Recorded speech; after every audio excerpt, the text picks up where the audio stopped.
WebMD says walking is one of the easiest ways to get exercise and do the things that you need to do to stay healthy. Do you take time to walk? It's recommended by the experts that we do that very thing. In fact, they say 2.5 hours of this kind of moderate activity every week, whether it's brisk walking or biking, yard work, those kinds of things, are recommended for every one of us if we want to stay physically healthy. Now, there is a connection to the Bible. In fact, over in the book of Colossians, it talks about walking.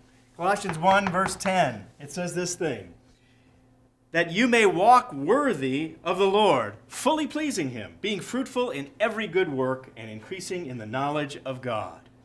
And so when the Bible is talking about walking here in Colossians, it's not talking just about a physical walk, but it's getting down to the heart and core of what our life is about. Whether you were to look up that word in Greek or even the Hebrew version of that word for walking, it's about how we behave. It's about how we act. It's about how we conduct our lives. And so I think it's an interesting metaphor because in the book of Acts, the truth, God's way, is called the way.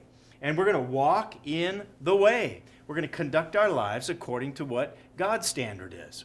And so if we want to walk for wellness, like WebMD talks about, we want to walk that way. That's exactly how we want to walk. In fact, we could pray and ask God to help us and guide us as we walk His way. There's a psalm that is so encouraging in this way. It's Psalm 86, verse 11. And it says, "Teach me your way, O Lord, and I will walk in your truth." Maybe we could pray about that. Let's ask God to teach us, to open our minds more fully, to show us how we could better walk, how we can stay on His path that much more precisely.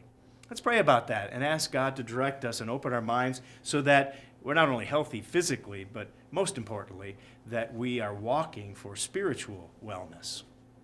That's BT Daily. We'll see you next time.